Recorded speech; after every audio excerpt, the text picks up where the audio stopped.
उसी के साथ साथ में हम लोगों ने लाभम के थ्रू, हमारे प्रोग्राम के थ्रू जितने हिंदुस्तान के स्मॉल बिग और मीडियम फैमिली ओन ज्वेलर्स है, उन लोगों के साथ एक वार्ता शुरू करी है। मैं आज खुद जयपुर के अंदर था, मैंने यहाँ पे जयपुर के ज्वेलर्स लोगों के साथ में मीटिंग करी, उन लोगों से समझा। और यहाँ एक बहुत अच्छी चीज देखने में आई कि लगभग पूरे राजस्थान में एक ही रेट चलते हैं। लेकिन अब रेट क्या चलते हैं, कौन कौन से स्टेट में क्या चलते हैं, उसकी पूरी स्टडी हम लोगों ने कर लिया है। और आने वाले 25 सितंबर में जब जीजे शुरू होगा, उसके एक दिन पहले 24 को हमने इंडिया के एक बड़ी मीटिंग बुलाई है, जिसके अंदर हम सभी एसोसिएशन के हेड्स को बुलाएंगे, ऑल स्टेट के, सबके साथ मंथन करके क्या रेट उसके अंदर रखना चाहिए, क्या स्ट्रेटेजी बनाना चाहिए। क्योंकि रेट में एक बड़ी सबसे बड़ी दिक्कत जो नजर में आई है कि एक दिन में सवेरे से लेकर रात तक के जब बिजनेस आवर्स होते हैं, हजारों रुपए की तेजी मंदी होने लगी है गोल्ड में, और चांदी में तो 1,000 से लेकर 5,000 तक की होने लगी है। तो उस समय कंज्यूमर का प्रोटेक्शन कैसे एक्ट करे, इसमें सबसे बड़ी जो मदद होंगी हमारे सब प्रयास के साथ में, वो आप सब मीडिया पार्टनर्स लोगों की होंगी। क्योंकि आप लोग जो एमसीएक्स के रेट देते हैं, वो रेट से आम पब्लिक को कोई लेना देना नहीं है, और ये रेट से कभी डिस्काउंट चलता है, कभी प्रीमियम चलता है। तो ये रेट कई बार कस्टमर को मिसगाइड भी करते हैं, और उसकी वजह से काफी शोरूम के अंदर दिक्कतों का सामना भी करना पड़ता है। तो हम आप लोगों से बहुत बड़ी गुजारिश करेंगे कि आप सब लोग, हम सब एक कंसेंसस होने के बाद में पूरे इंडिया के एसोसिएशन में हम सब मिलकर आपको रेट देंगे, और जब भी मेजर चेंजेस आएंगे हम आपके चैनल के ऊपर उसको इन्फॉर्म करेंगे, और उस रेट को आप पूरे इंडिया के अंदर इंप्लीमेंट कराइए। इसके अलावा अगर आप परमिशन दे तो अगर कोई नहीं फॉलो करता है तो क्या करना चाहिए, वो भी हमने काफी स्टडी की है।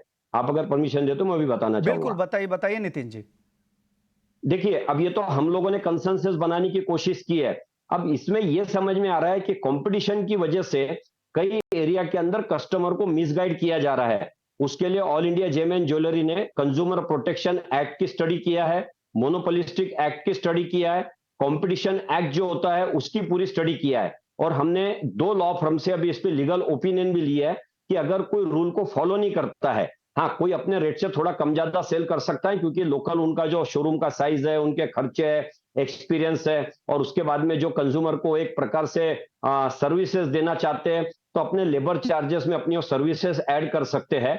लेकिन सबसे बड़ा प्रॉब्लम यह है कि 92 के रेट को 88, 87, 89 के रेट बता के कस्टमर को गुमराह करना, शोरूम में बुलाना। लिमिटेड ज्वेलरी जैसा कोई एक शूज कंपनी का आता है कि 70% डिस्काउंट है, उसमें एक लिमिटेड एक कॉर्नर में कुछ चीजें रखी होती है, तो कस्टमर को गुमराह करके अंदर बुलाया जाना, उसके बाद में उसको फिर अनाप शनाप रेट लगाना, मजूरी में बढ़ाना, स्टोन के वेट प्रॉपर डिटेक्ट नहीं करना, क्लियर पॉलिसी नहीं रखना। ऐसी जो इरेगुलरिटीज अगर कुछ होती है, तो उसके अगेंस्ट में all India gem and jewellery domestic council सब एसोसिएशन के साथ मिलकर एक रूल सेट करेंगी, और उसको इंप्लीमेंट करने के लिए एक टास्क फोर्स बनाएंगी। और वो टास्क फोर्स का काम रहेगा कि इंडिया भर में जो भी कंप्लेंट आए, चाहे कंज्यूमर की आए, ज्वेलर्स की आए, उसको एड्रेस करें और उसको सारी उसका निराकरण करने की कोशिश करें।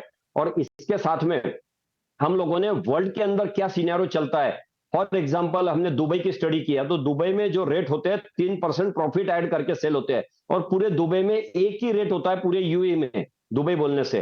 तो हम इंटरनेशनल स्टडी भी पूरी सबमिट कर रहे हैं, और 24 सितंबर को हम एक आखिरी निर्णय लेके सबके साथ बात करके और इसको इंप्लीमेंट कराने की पूरी कोशिश करेंगे।